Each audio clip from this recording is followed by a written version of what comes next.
Salve Bapak Ibu saudara-saudaraku yang terkasih dalam Tuhan. Berjumpa lagi dengan aku Stella Wijaya dalam renungan audio singkatku kali ini akan membawakan judul Kurban Silih. Ini bukan tulisan aku secara pribadi, melainkan karya dari seorang teman aku, dari teman medsos aja, bukan teman di dunia nyata. Ada inisialnya VH, ya, orangnya di luar negeri atau di luar kota gitu, dia saking melindunginya aku nggak bilang. Beliau ini suka mendoakan orang yang belum percaya, itu maksudnya yang tidak percaya Tuhan atau kelompok, mohon maaf ya, ateis. Jadi ada pada hari-hari tertentu atau bagaimana, lewat media sosial, lewat online gitu aja. Beliau pelayanan, banyak sekali followernya di media sosial, keren banget deh tulisan-tulisan beliau, saking menginspirasinya. Orangnya masih muda, cakep, perempuan ya. Temanya kan korban silih, tentang agama Katolik banyak beliau bahas menurutnya ya. Ini aku sadur dari tulisan beliau, nggak sampai sepenuhnya sama, disadur ya. Demikianlah renungan beliau ini, VH ya, menuturkan mempersembahkan kurban silih tidak harus dengan cara berpuasa ataupun menyakiti diri sendiri, berdoa terus-menerus selama berjam-jam. Dan juga tidak selalu harus berupa tindakan heroik yang lainnya. Hal semacam demikian itu bagus, tapi tidak semua orang diberi kemampuan untuk dapat bisa melakukannya. Kita dapat juga loh mempersembahkan kurban silih yang kita alami setiap hari-harinya. Contohnya kurban silih yang berarti dari hal yang sederhana, tapi bisa tergolong bernilai yang tinggi bila kita mempersembahkan kegiatan-kegiatan atau hal tersebut dengan cinta kasih penuh, kasih agape. Tuhan justru melihat besarnya cinta kasih kita itu dengan cara mempersembahkan korban silih. Itu bukan besarnya dari penderitaan itu, bukan seberapa banyak kita menderita atau kejadian yang menimpa kita itu, tapi sebenarnya penderitaan tanda petik yang kita alami sehari-hari yang tidak bisa dihindari itu hanyalah sarana untuk menumbuhkan cinta kasih kita, semakin berkembang lagi imannya, semakin berjuang lagi dan mendekatkan diri pada Tuhan ya. Contohnya penderitaan kita itu apa? Penderitaan fisik, bisa juga penderitaan batin. Dan juga dalam doa itu kan ya ada unsur tanda petik menderitanya, kan keselamatan hanya bisa dibayar dengan penderitaan, bukan aturan roh tidak terlihat seperti itu slogannya. Dan juga dengan laku tapa, sakramen ekaristi. Semuanya itu bisa kita persembahkan kepada Tuhan sebagai istilahnya korban silih kita.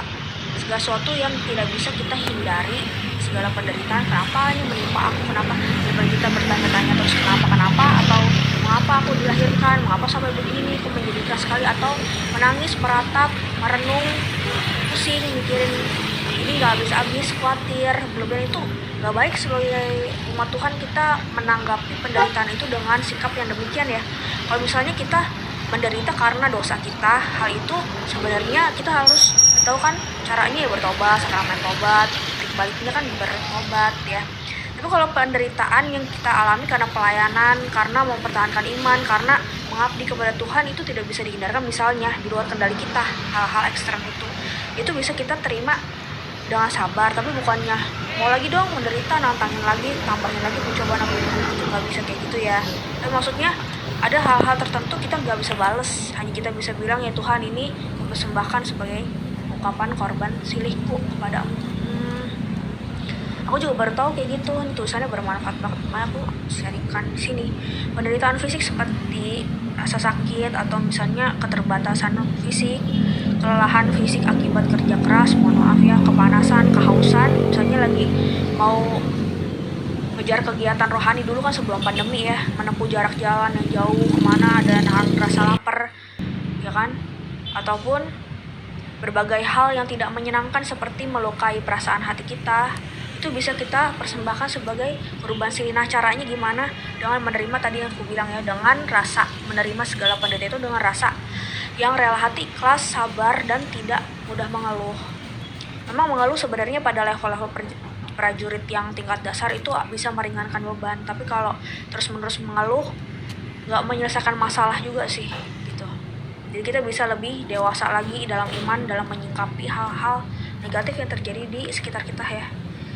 bisa kita doa, Tuhan terimalah penderitaanku akibat titik misalnya sakit ini, kelelahan ini, dan seterusnya, sebagai korban, ungkapan korban silihku demi pengampunan dosa bagi titik misalnya jiwa-jiwa, siapa-siapa namanya, leluhur kita atau diri kita sendiri atau seseorang, dan sebagainya.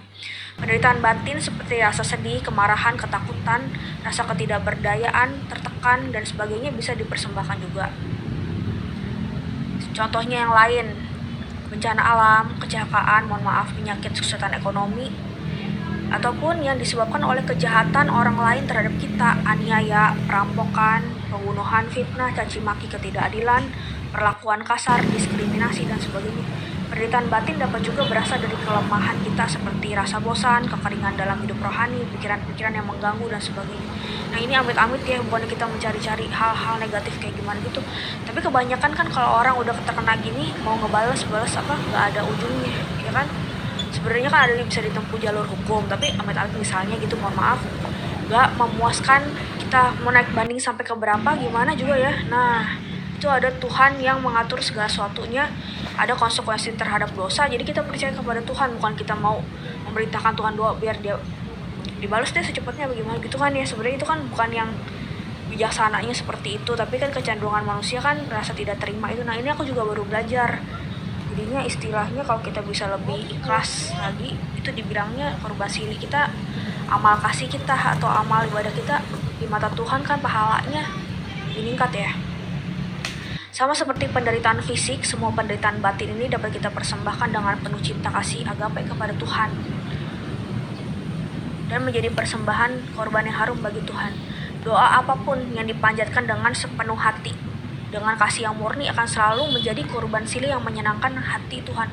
Kapanpun, dimanapun kita dapat mempersembahkan doa silih ini.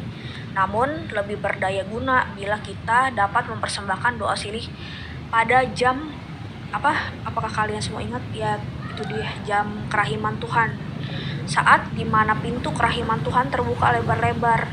Juga lebih berdaya guna jika diikutkan dalam ritual, digabungkan dalam ritual gereja Katolik, yaitu doa koron kerahiman ilahi, doa yang powerful sekali jam 3 setiap harinya itu ya, jam 3 sore ya kan. Sebenarnya lebih baiknya jam 3 sore untuk memperingati kematian Tuhan, sekarang jamnya untuk hari Jumat ya. Sejarahnya demikian. Laku tapa, apakah pernah ingat tentang istilah ini? Laku tapa adalah tindakan pengosongan diri tanda petik terhadap kesenangan duniawi, keinginan mata, keinginan daging, dan keangkuhan hidup. Laku tapa yang dilakukan dengan penuh cinta dipersembahkan kepada Yesus sungguh merupakan korban silih yang indah. Laku tapa dapat berupa puasa, pantang, meditasi, kontemplasi, kemurnian, kemiskinan, ketaatan, kedisiplinan, kerajinan, dan sebagainya. Dan juga yang terakhir ya, tentang ekaristi, sakramen ekaristi, komuni itu ya, misa juga merupakan korban silih yang ditulis di KGK 1414, Katekismus Gereja Katolik ya. Ekaristi dipersembahkan untuk pengampunan dosa orang-orang yang hidup yang telah berpulang ke surga, yang telah meninggal ya. Ikut serta kita nih secara online juga, misa online juga terhitung, komuni batin juga termasuk kita ikut serta dalam korban silih yang dilakukan oleh Tuhan Yesus dengan tubuh dan darahnya. Nah itu. Ini sebenarnya kekayaan gereja Katolik, ilmu materi tentang korban silih ini indah sekali kalau kita renungkan dalam meditasi sehari-hari ya. Ini kan kalau misalnya kita dengar kayak gini kurang bisa kita pikirkan, kita pelan-pelan bisa memikirkan. Aku juga sendiri sangat suka sekali dengan manfaat tulisannya ini. Jadi kadang-kala aku juga kalau merasa ada begini begitu, oh iya ya, ini termasuk korban silih dengan berusaha sekali tidak melawan dan tidak membalas ya. Demikianlah kejahatan orang yang kepada kita, maksudnya membalasnya. Demikianlah renungan dari teman aku di media sosial ini, semoga berkenan di hati kita. Terima kasih banyak sudah mendengarkan. Berkah dalam nama Bapa dan Putra dan Roh Kudus, amin.